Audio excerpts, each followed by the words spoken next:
Okay guys, today we're going to go ahead and spin a bishop, put in our image, our reference image. You've got 9 different chess sets to choose from. I'm going to do the bishop, so I want to grab my image and move him so that the center of the very bottom line of the bishop is at the center point of the cube. Now I'll click on the cube, go into edit mode, and we'll go ahead and merge the vertices at center. So now I'm down to a single vertex. As I zoom in, maybe I want to adjust this a little bit. I can grab my bishop, move him up a little bit on the z-axis, and I'm ready to go. So click on the object and go ahead and extrude. If you click into edit mode first and extrude him, you can just hit E to extrude and just move it along the line of where the bishop is. So this is pretty simple. You don't have to be too exact because we're going to tidy this up as we get in a little bit more to this video, but basically following the outline, the general shapes of what this looks like. You don't have to be too precise at this point, and I'll go ahead and move this all the way up. One key thing is I'm only going up 2, but not including the hat, that top bulbous portion. And the reason for that is I'm going to add a modifier to the hat later that I don't want to add to the base. And so as I move up here, I'm just following that contour. I just keep hitting extrude, left click with your mouse. And finally, when I get it to the top, I'm going to go over to the center. And now I'll go into the end tab and make sure it's right at 0. So if you go in here, let's see, not my screencast keys, I need to go to item, and then I need to go to 0 here from the X and just hit enter. And so that guy is going to be exactly right above the very first vertex. So if I were to spin this right now, it would work. So I'll go ahead and hit the screw modifier, and I can see that I've got something that looks okay. But even if I add a subdivision surface, there's some jaggedness in this, some lines that I don't like. And so just to see what it would look like right now, that's okay. That would work. But I'm going to delete both of these modifiers. I'm going to come in here, and I can bevel vertices by hitting Control-Shift-B. And by moving my mouse wheel, I can get whatever number of vertices I want, but it's just going to smooth these out, so I'll kind of move these around. Again, Control-Shift-B, and I'm adding vertices and just making this a little bit cleaner. I want the rounded sides on the bottom, let's say. I can move these around and just make this look a little cleaner. And so I'll do this all the way up to the top, and when I get to the very top, it'll just be a little bit smoother when I spin this. As I look through this, I can see maybe I'll add 2 or 3 in these individual places. Just by moving my mouse wheel, I can control the number of vertices that I get. And so some of these parts are going to be a little bit more rounded. And that's it. So just keep doing that. Zoom in if you need to be a little bit closer. So that's going to create the basic shape that I want for my bishop. Anyway, when I get all this done, I'll go ahead and reapply the screw modifier. Also, I want to go in and just double check my reference image. If I want to go in and clean some of these guys up, I can move vertices around even after I've got the extras in there, make sure it's matching my image as much as I want it to. It's up to you how close you want to be to the original image, but I can see some of these guys can really be moved around just a bit, just tidying things up.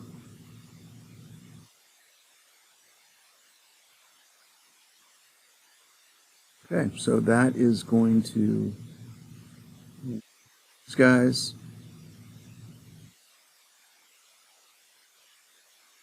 I get down to the bottom here. I will go ahead and get ready to spin it. Oh, that one need to come way down. Yeah, smooth things around a little bit.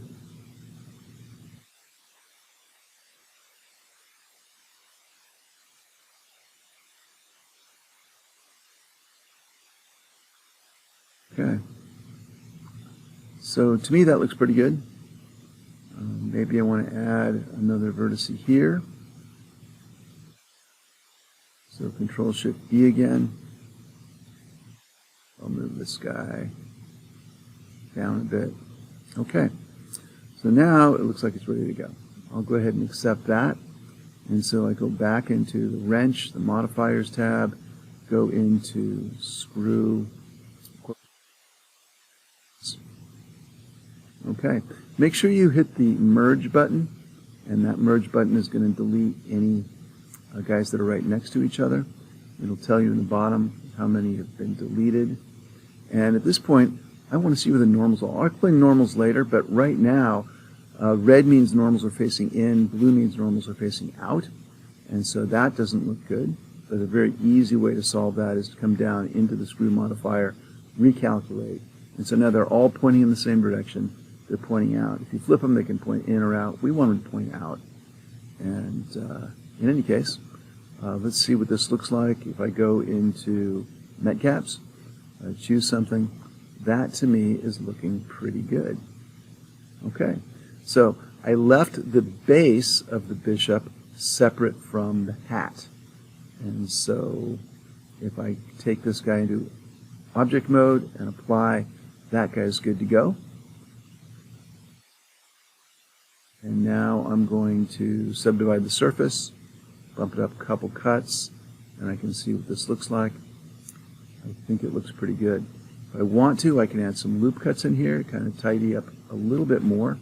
If you want some of these edges to be less rounded, just Control-R to loop cut. You can move those in wherever you want. I actually don't want one up there, but if I look down at the base, let's go right into the base and see maybe there's a little bit more definition I want.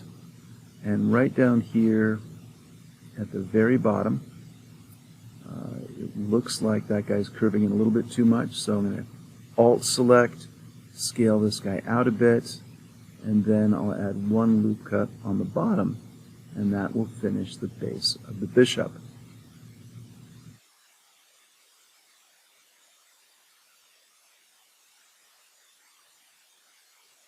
Okay, now we want to add the hat.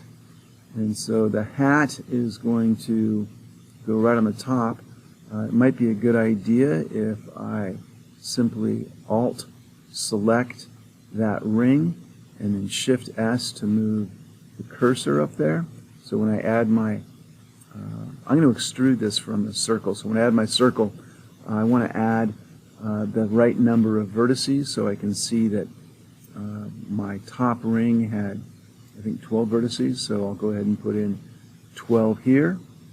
And now I can find my circle. Here's my circle. Okay, there it is. So I can scale that down to fit.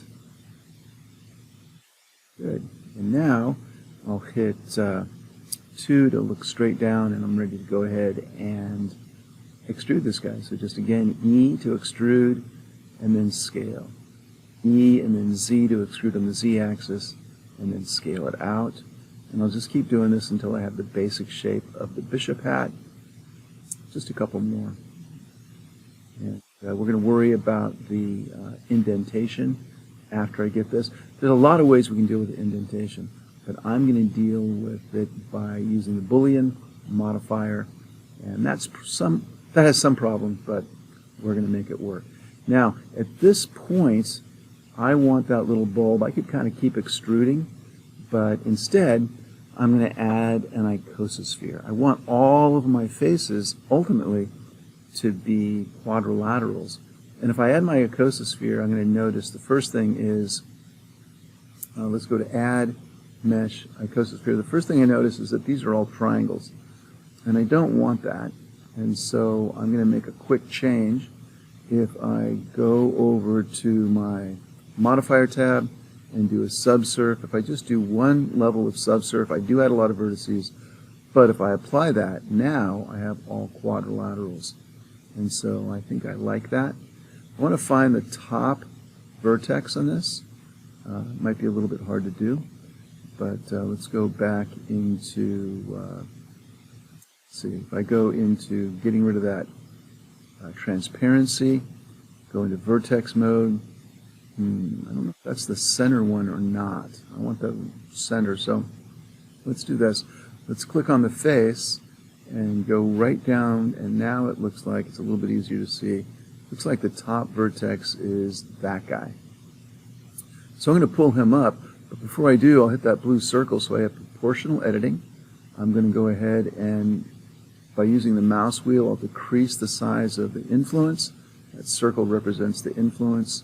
And I'm just going to get a teardrop shape. That looks pretty good to me. If I want to, I can rotate this guy on the y-axis 180 degrees, and I can change its scale if I want. And so now I will join these two guys. So if I go subdivision surface on that guy, and now shade smooth, I've got a pretty good start. So let's see, I will go ahead and select each of these, shift select the rest of the hat, Control J, and now that's one single object. Okay, now I want to make that cut in the hat, and to do that, I'm going to use a Boolean operator. Okay, so we're ready to go. I've got my bishop ready. The hat and the base are two separate objects, and so I just add a cube in object mode. So now this is a separate object, and I'm going to scale that down on the x-axis. If I rotate him, you can see where I want the cut to be. So now I just have to rotate this guy and put it roughly in the right position. It doesn't have to be exact. And as I rotate him, grab him now, and I want the cut to be right there, and I'm going to use this cube as my cut cube. Okay, so it's important that we subdivide the cube, so there's a little bit more geometry to work with, and I think that helps the Boolean modifier. And so if I were to take this guy now, I want to select,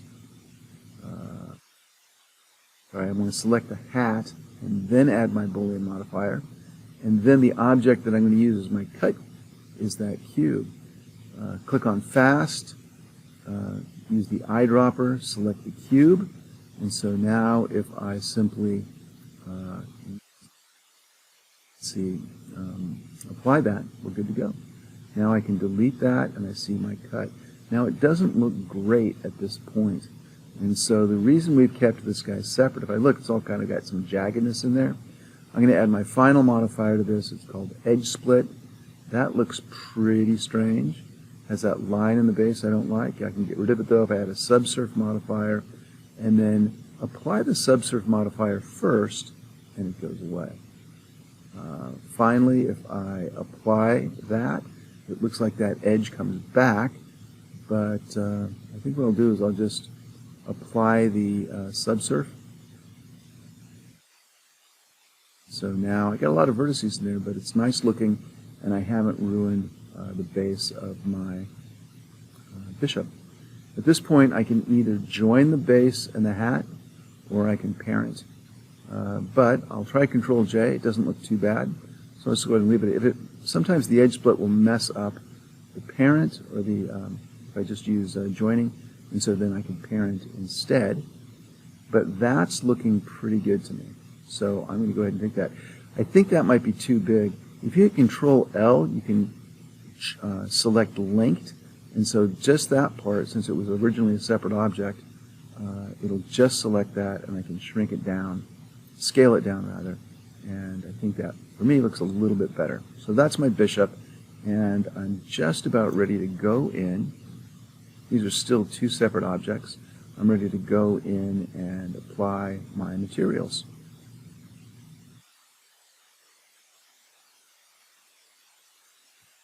Okay, so let's go ahead and add a plane, and I'm just going to use this for background, and so I can take these guys. I think I'll move them down into a separate collection, and that way I can turn off these other things. It looks like I lost my hat, so I'll move him down, and so there he is. So in a moment I want to add a background. My circle disappeared.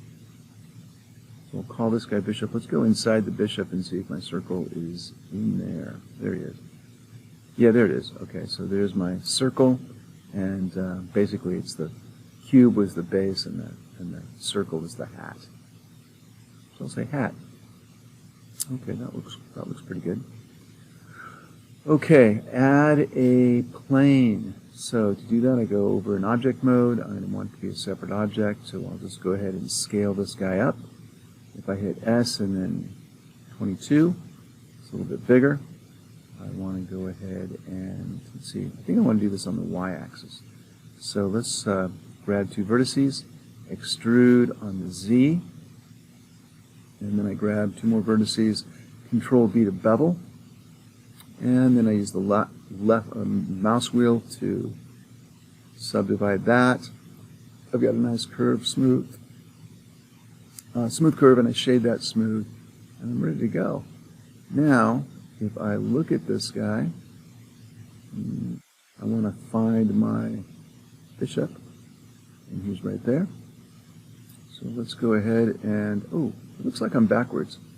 Let's go ahead and rotate the entire background 180 degrees on the Z-axis.